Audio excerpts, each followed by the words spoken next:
بسم الله الرحمن الرحيم. زلزلة TV yenye maadili.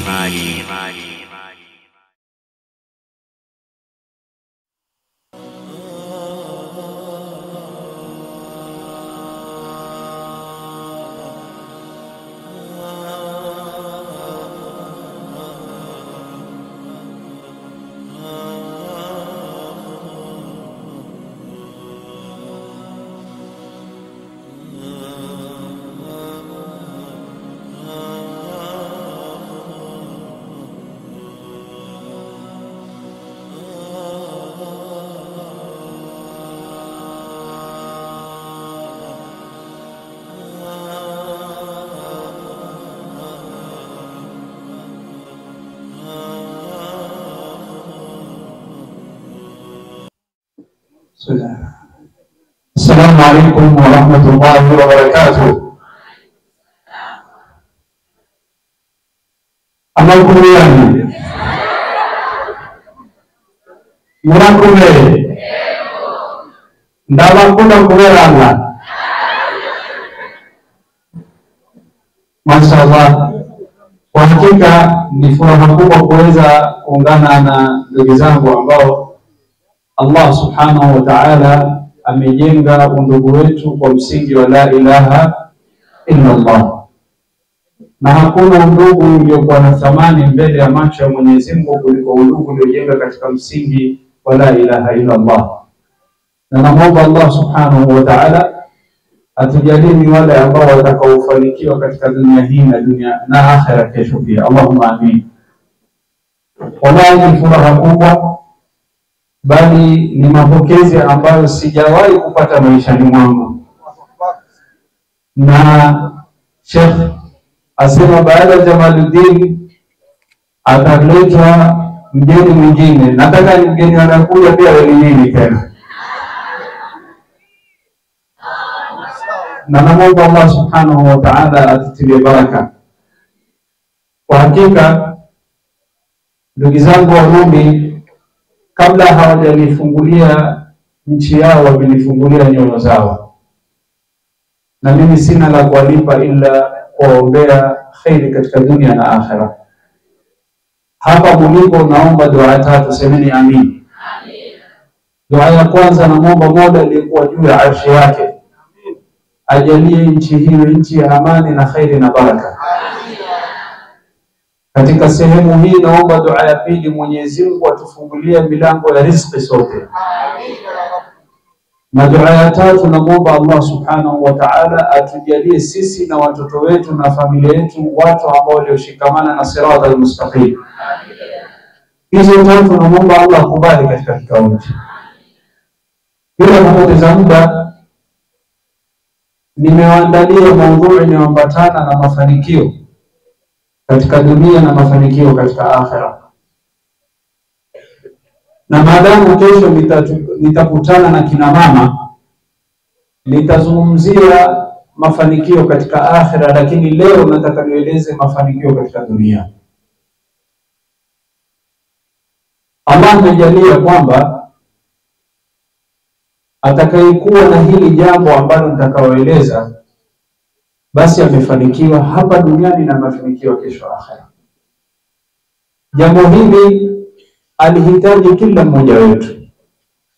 Jambo hili amelihusia Mwenyezi Mungu kwetu tuwe nalo, na mtume wake Muhammad sallallahu alaihi wasallam alituhusia tuwe nao.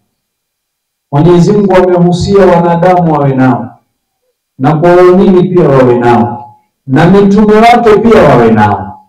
Ni jambo gani hili? Ni taqwa Allah, kumcha Allah. Allah asema ya ayuhan nasu taqu rabbakum inna zalzalata as-sa'ati shay'un 'azim. Allah asema ya ayyuhalladhina amanu taqullah, na imekuja aya nyingi ya ayyuhalladhina amanu taqullah wa kunu ma'as sadiqin, ya ayyuhalladhina amanu taqullah wa qulu qawlan sadida. Bali Allah yuambia mitume wake, yamwambia mtume Muhammad, ya ayuhan nabiyyu taqillah, mtume wangu kuwa na takwa. Kwa nini Mwenyezi Mungu atuhimiza tuwe na takwa? kwa sababu tukiwa na takwa hapa duniani kuna matunda aina tofauti tofauti tutakayopata, na kesho akhera kuna matunda tofauti tutakayopata aina tofauti tofauti kwa sababu ya kuwa na takwa. Na leo katika hii kikao ningependa nizungumzie matunda ya takwa hapa duniani, na kesho insha Allah nikikutana na kina mama nitazungumzia matunda ya takwa kesho akhera. Lakini kabla hapo nataka nitoe challenge. Nataka mmoja wenu wanieleze takwa ni nini. Allah ametuhimiza tuwe nayo, mtume wake Muhammad ametuhimiza tuwe nayo sallallahu alaihi wasallam. Allah amwambia mtume wake Muhammad kuwa na takwa. Lakini hii takwa ni nini? Je, ni kutokwa na machozi? La. Je, ni kuwa na elimu nyingi? La. Elimu yatakikana mwisho wake ikupeleke uwe na takwa. Inma yakhsha Allah min ibadihi alulama. Natija elimu ni mwana takwa na khashya, ni kuwa na ibada nyingi. Natija ya ibada ni mwisho wake uwe na takwa. Ya ayyuhalladhina, Mwenyezi Mungu Subhanahu wa Ta'ala alipotuamrisha tufunge, ya ayyuhalladhina amanu kutiba alaykumus siyamu kama kutiba ala alladhina min qablikum la'allakum tattaqun. Hasa kila kitu Mwenyezi Mungu anapotuamrisha kuna malengo tunafikia, kuna makusudio ni tuwe na takwa.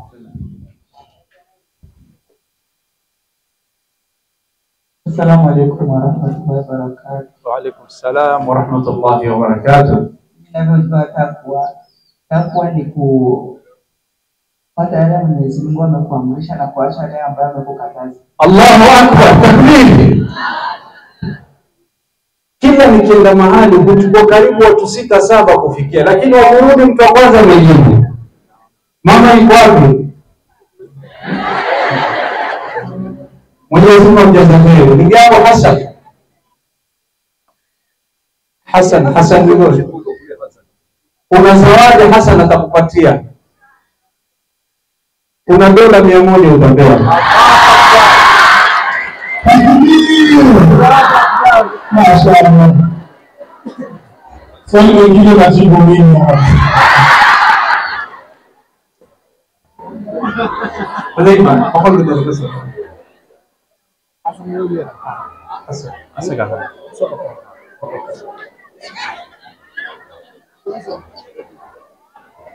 Mashaallah.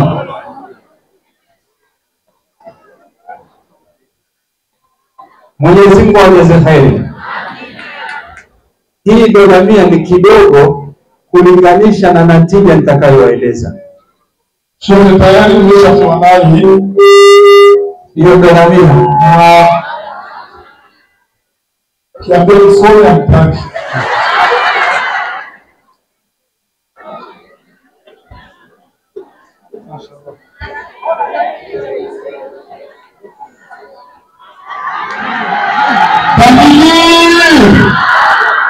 Takbir.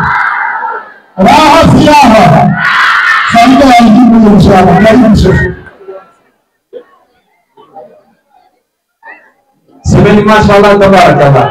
Mashaallah tabarakallah. Asije mama kastanikana kwa mgonjwa. Kwa hivyo haya ni madogo.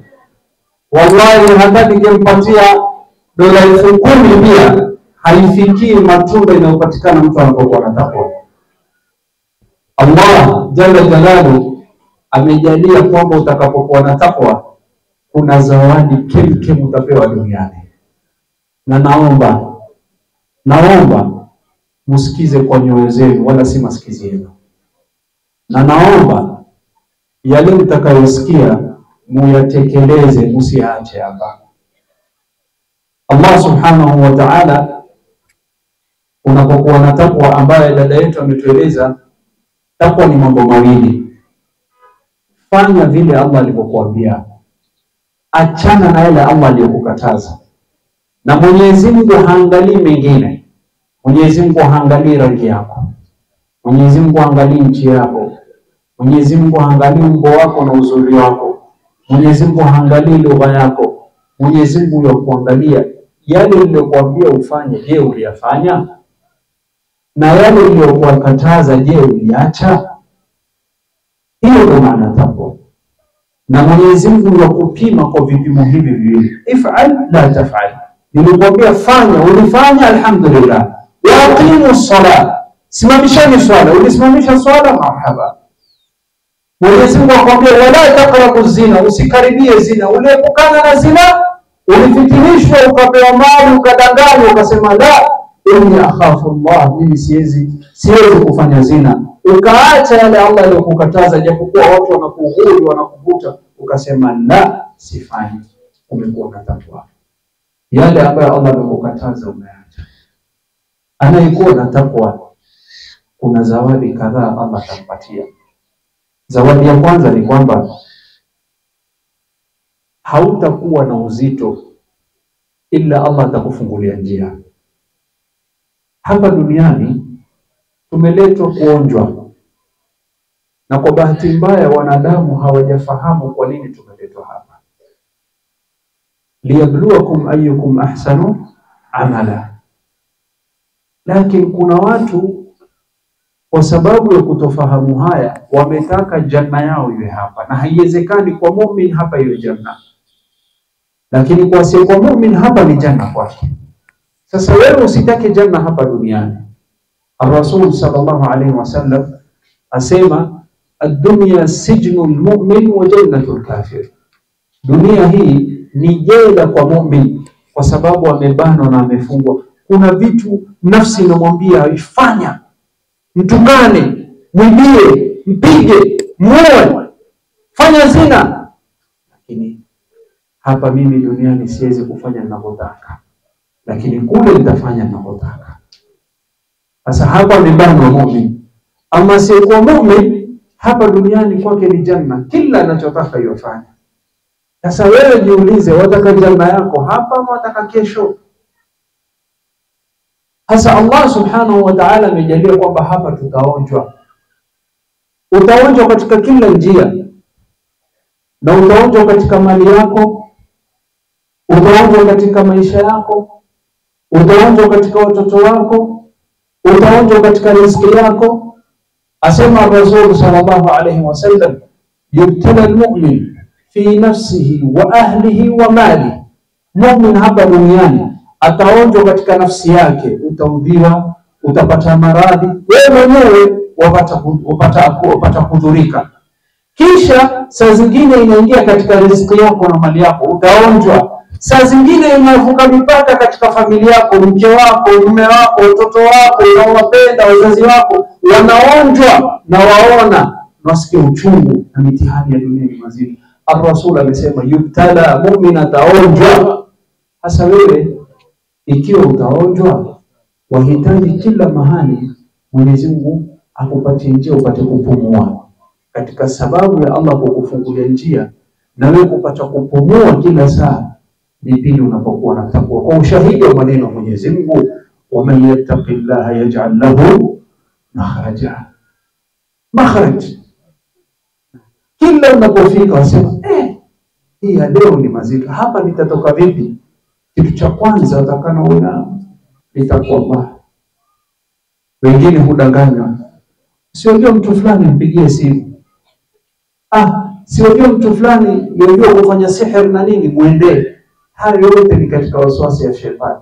Lakini wewe ujue ya kwamba Allah amekuahidi kuwa na takwa, fanya vile nilivyokuambia, epukana na ile niliyokukataza, nitakufungulia njia. Makhraj. Makhraj ni way out, njia ya kutoka. Natija ya pili ya takwa ni kwamba wapata riziki kwa njia hata hukutarajia.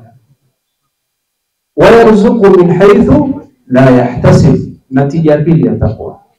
Mama yetu hapa alipokuwa yajibu swali hili hakutarajia dola 100. Sasa hii dola 100 kuja kwa njia ambayo hakutarajia, ndio Mwenyezi Mungu azikusudia wa yarzuqu min haythu la yahtasib. Itakuja riziki kwa njia hata hukufikiria. Na jamani, kupata riziki kwa njia ambayo hukufikiria, ambayo ni halali, huwa ina furaha sana. Sivyo? Yaani ni surprise. Sijui huku surprise unasemaje? Hivyo sio? Ni surprise. Sasa wewe ukiwa unataka kila saa Allah anakupiga surprise, anakupiga surprise, anakupiga surprise. Wa yarzuqu min haythu la yahtasib. Allah akufungulia riziki kwa njia ambayo hata hukutarajia, haiko katika hisabu zako wala dhana zako. Hii ni natija ya pili ya takwa. Sasa mama yetu akiwa na takwa, hii surprise itakuja kila saa, si leo peke yake. Na si kwake peke yake, kwa kila mtu. Wa yarzuqu min haythu la yahtasib. Natija ya tatu ni kwamba lazima utaonjwa, na kuna baadhi ya njia lazima upite. Kila mmoja kuna njia lazima utapita, japokuwa njia hiyo ni mtihani. Sawaan iwe ni njia ya kutafuta elimu, sawaan iwe njia ya kutafuta riziki, sawaan iwe ni njia ya kutafuta afya. Saa zingine mjamzito, kina mama akipitia miezi kadhaa wanateseka, ni mtihani, ni uzito. Lakini anayekuwa na takwa, Allah ameamua na amehukumu ya kwamba ile njia atakayopita Allah atamsahilishia, Allah atamsahilishia. Wa yaj'al lahu min amrihi yusra. Allah asema mambo yako yatakuwa yusr. Yusr bi maana itakuwa ni hafifu, utasahilishia. Kwa sababu katika maisha hii kuna barabara lazima upite. Kila mmoja kuna njia lazima upite. Utaonjwa. Hasa katika hali ya kuonjwa, sawa ni nafsi yako au mali yako au watoto wako au wazazi wako au katika riziki yako au katika nchi yako, katika hiyo msukosuko kuna watu waona kwamba hawana wasiwasi kama wewe. Yaani hawana dhiki kama wewe ulipokuwa. Na nyote mko katika mtihani mmoja. Huyu Allah amemsahilishia. Amemuonesha kwamba ni hafifu. Sababu ya Allah kumsahilishia, miongoni mwa sababu ni kwamba wayaj'al lahu min amrihi yusra. Mambo yake Allah mfanyia wepesi. Sasa ni kama angalia, huyu jamaa anapitia mambo na yocheka, kwa sababu Allah amemsahilishia. Nyinyi ndio muona na yeye yaona, lakini katika ile njia Allah anampatia nguvu ya kuweza kubeba apite katika hiyo njia. Jambo la tatu linalopatikana katika kuwa na takwa, au jambo la nne, ni Allah atakupa zawadi ya elimu. Elimu ni nuru, na kama wataka elimu hii kweli, watoa wakati, watoa juhudi, lakini sababu kubwa ya Allah kukutilia nuru hii katika moyo wako ni kuwa na takwa. Allah subhanahu wa ta'ala asema katika kitabu chake katika suratul Baqara, wattaqullaha wa yuallimukumullah. Mcheni Allah, kisha Allah atawapatia elimu. Ubongo utafunguliwa, umiminiwe elimu. Sasa zingine waweza kuwa fanya bidii, wasoma, watu wa juhudi, watu wa wakati. Najaribu kuhifadhi Qur'ani lakini ni nzito, ni uzito. Najaribu kusoma dini ni nzito, najaribu kusoma shule ni nzito. Allah hujalia kwamba sababu kuu ya Allah kukupatia elimu na nuru ni kuwa na takwa. Wattaqullaha wa yuallimukumullah. Natija ya tano, baadhi ya hali wapitia katika maisha yako. Nitakupa mfano. Labda una marafiki wawili, wote unawapenda. Marafiki hawa wamekosana kwa jambo ambalo limetokezea na wewe haukuwa pale kama shahidi.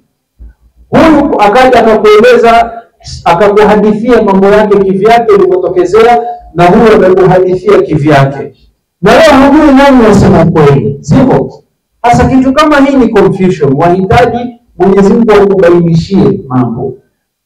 Hii ni mfano unapiga katika sababu ya Allah kukubainishia mambo, kukuonesha hii ni sawa na hii ni makosa, ni kuwa na takwa. Allah subhanahu wa ta'ala bainisha katika kitabu chake, asema in tattaqullaha yaj'al lakum furqana. Katika suratul Anfal Mwenyezi Mungu asema ukiwa na takwa Allah atawajalia mwana furqani, mtakuwa na uwezo wa kufarikisha gani ndio sawa na gani ndio makosa.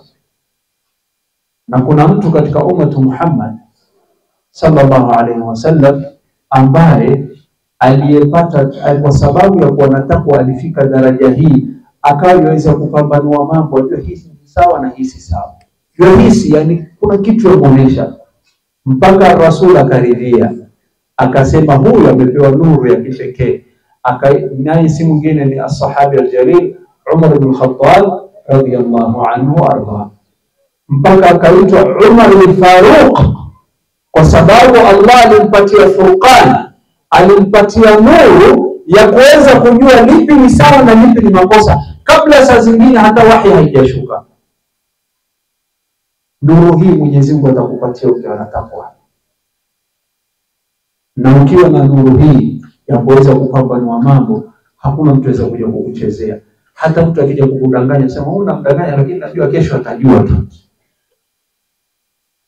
Katika sababu nyingine ya Allah kukupatia takwa ni kwamba Allah atakupenda. Na jamani, kupendwa na Allah ni matlab, ni jambo ambalo tutakana tulikimbilie na tulitafute. Sisi tutafanya bidii tupendwe na watu, tupendwe na watoto wetu, tupendwe na wake zetu, tupendwe na waume zetu, tupendwe na jamii, tupendwe, lakini hakuna aliyekuwa muhimu katika maisha yako ambaye yafaa kukupenda kama Mwenyezi Mungu. Na katika chanzo cha Allah kukupenda ni kuwa na takwa, bali Allah asema inna Allaha yuhibbul muttaqin. Allah asema katika Qur'ani suratul Tauba, Allah kwa hakika yuwapenda wanaokuwa na takwa, wale ambao wanaofuata maamrisho yangu na wale ambao wanaoepukana na makatazo yangu. Kwa hivyo jaribu ufuate maamrisho ya Mwenyezi Mungu, jaribu epukana na makatazo yake, kwa sababu ni chanzo kubwa cha Allah akukupenda. Na Allah akikupenda, Allahu akbar, Allahu akbar. Allah akikupenda, umekosa nini? Watu wote wakikupenda na Allah hakupendi, umefaidika nini? Na watu wote wakuchukia lakini Allah yakupenda, umekosa nini? Umekosa nini? Mapenzi ya Allah na Mwenyezi Mungu kukupenda, wallahi ni matlab, ni jambo ambalo tunatakana tulitafute kwa kila njia.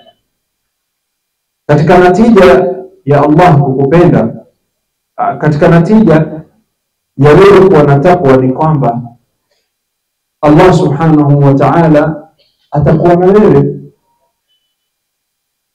Hujatamani wewe unapokuwa na jambo na mtu amesimama na wewe. Kama mimi vile nilipotamani nilipokuja Burundi, nisema nitamwendea nani atasimama na mimi. Allah akanipatia Zubair, Sheikh Zubair Bizimani, Mwenyezi Mungu amhifadhi. Lakini kuna watu hawana Zubair katika maisha yao, lakini wana Allah amesimama nao. Allah subhanahu wa ta'ala sema wa huwa ma'akum aina ma kuntum, yuko na nyinyi popote mtakapokuwa. Kisha Allah huwa pamoja na wewe, akimwambia Nabii Musa na Harun, la takhafa innani ma'akuma asma'u wa ara. Usiogope. Allah mwambia Nabii Musa na Harun, kwa nini muogopa Firauni? Kwa nini muogopa? Usiogope, mimi niko na nyinyi. Jalla jalla.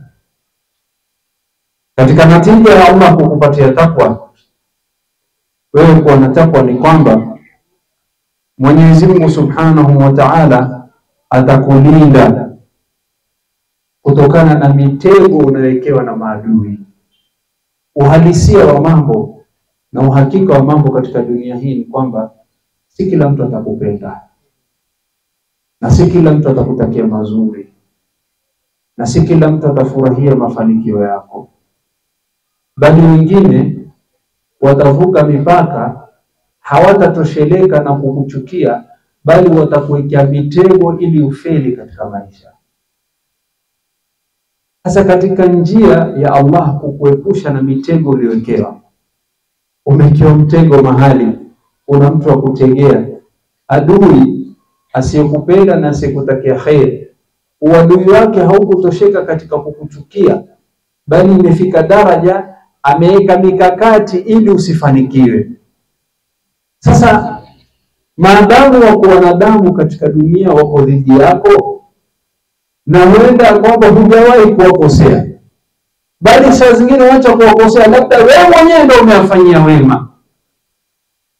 Hasa watu kama hawa wakikuwekea mitego, wahitaji anayeona mbingu na ardhi akushike mkono akuelekeze kwa sawa. Allah subhanahu wa ta'ala abainisha katika Qur'ani katika sura Ali Imran asema wa in tasbiru wa tattaqu la yadhurrukum kayduhum shay'a inna Allaha bima ya'maluna muhit. Allah subhanahu wa ta'ala asema katika sura Ali Imran, mkiwa na subra na mkawa na taqwa, la yadhurrukum, hawataweza kuwadhuru, wakiwekea mitego na vitimbi vyao havitawadhuru.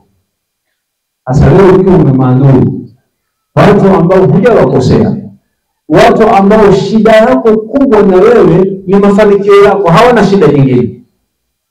Hasa watu kama hawa wanakuwa ni wenye kukuchukia, tena kuvuka mipaka, wakaweka mikakati kukuumiza. Allah asema katika kitabu chake, wa in tasbiru, na mkiwa na subra, watattaqu, na mkawa na takwa, la yadhurrukum, hawawezi hawa kuwadhuru kwa vitimbi vyao. Watakubadilisha, labda vumbi itakufikia, lakini vile wanavyowapangia hawatafanikiwa ikiwa utakuwa na takwa. Jamani, kando na wewe kunufaishwa, bali takwa ni kwa sababu ya Allah kukulinda.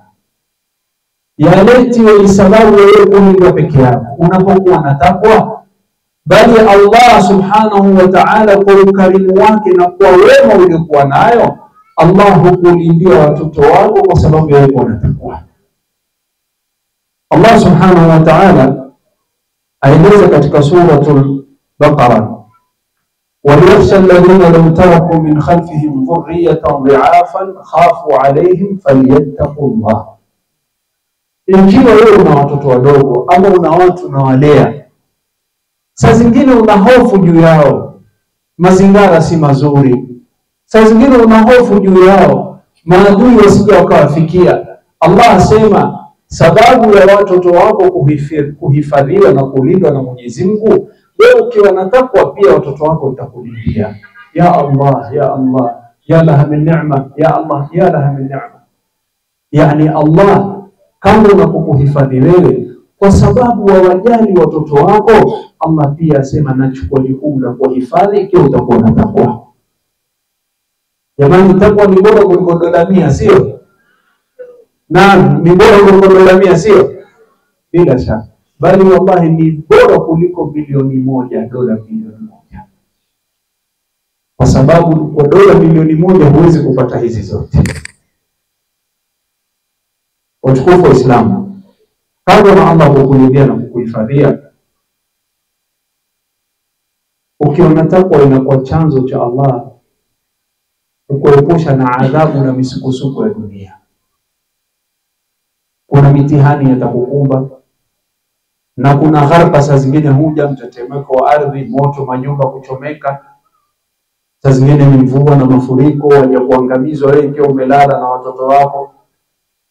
Lakini katika sababu ya Allah kukulinda na kukuepusha na adhabu hizi za kidunia, adhabu hizi kubwa kubwa, mtetemeko wa ardhi na mafuriko na balaa na radi, ni kuwa na takwa. Allah subhanahu wa ta'ala sema, wa amma thamud fahadaynahum fastahabbu al-'uma 'ala al-huda faakhadhathum as-sa'iqah. Allah sema tukachukua wao, wa amma thamud, ama qaumu thamud, Nabii Saleh ndo alikuwa ndo mtume wao. Asema fahadaynahum, tuliwaongoza, fastahabbu, wakapendelea, al-'uma, wakapendelea upofu na upotofu, ala al-huda, wakachagua upotofu. Allah asema faakhadhatuhum as-sa'iqah, wakawa ni wenye kupigwa na adhabu na radi, ambayo ni ala adhabu al-hum lima kanu yaksibun.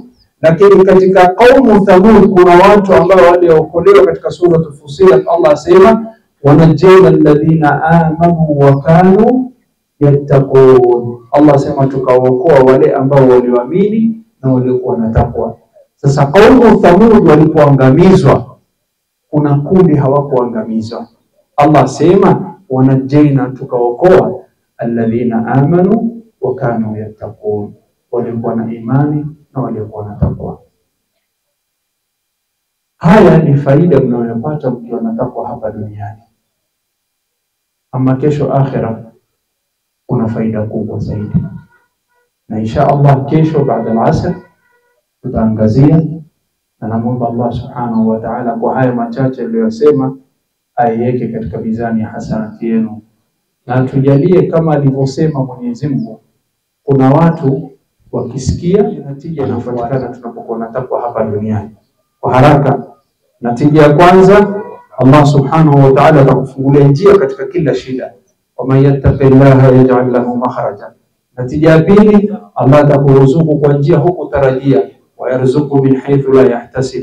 Natija ya tatu, Mwenyezi Mungu atakufanya mambo yako wepesi. Waman yattaqillaha yaj'al lahu min amrihi yusra. Natija ya nne, Mwenyezi Mungu atakupatia elimu, wattaqullaha wa yuallimukumullah. Natija ya tano, Mwenyezi Mungu atakupatia furqan, uwezo wa kuweza kutofautisha mambo. Ittaqullaha yaj'al lakum furqana. Natija ya sita, Allah subhanahu wa ta'ala amejalia kwamba inakuwa sababu ya Allah kukupenda. Inna Allaha yuhibbul muttaqin. Natija ya saba ni kwamba Allah atasimama na wewe, wa huwa ma'akum aina ma kuntum. Natija ya nane ni kwamba Allah subhanahu wa ta'ala atakulinda kutokana na vitimbi wa maadui. Wa intasbiru wa tattaqu la yadurrukum kayduhum shay'a. Natija ya tisa ni kwamba Allah atakulindia watoto wako. Waliyakhsha alladhina law taraku min khalfihim dhurriyatan dha'afan khafu alayhim falyattaqullah waliyaqulu qawlan sadida. Natija nyingine ni kwamba Allah subhanahu wa ta'ala atakulinda kutokana na adhabu ya dunia. Wanajjaina alladhina amanu wa kanu yattaqun. Kesho inshallah baada salati al-asr tutaangazia katika darasa ya kina mama ni yepi yani takwa ukiwa nayo ni yepi ambayo utakayopatiwa kesho akhera. Lakini nauliza swali moja, je, mumeona faida ya kuwa na takwa? Ndio tumeona. Je, mumeona faida ya kufuata maamrisho ya Mwenyezi Mungu? Ndio. Je, mumeona faida ya kuepukana na makatazo yake? Ndio. Wallahi, anayepata dola milioni 1 na anayekuwa na takwa, atafika mbali kuliko anayepata dola milioni 1. Ama hamwamini maneno ya Mungu? Najua muamini bila shaka, sio? Waman astaqu min Allahi, hakuna aliyekuwa mkweli katika matamshi yake kuliko Mwenyezi Mungu. Wa akhiru da'wana alhamdulillahi rabbil alamin. Kuna dua moja nataka niwafundishe muweze kupata hii takwa. Naomba muhifadhi dua hii na muitumie kila saa. Na ndio dua aliyosoma Mtume Muhammad sallallahu alaihi wasallam akisema, Allahumma inni as'aluka al-huda wat-tuqa wal-afafa wal-ghina. Ar-Rasul alimwomba Mtume sallallahu alaihi wasallam, alimwomba Mwenyezi Mungu mambo manne: huda, tuqa, afaf na ghina. Wa akhiru da'wana alhamdulillahi rabbil alamin. Allahumma inna nas'aluka al-huda wat-tuqa wal-afafa wal-ghina. Wa sallallahu ala nabiyyina Muhammad.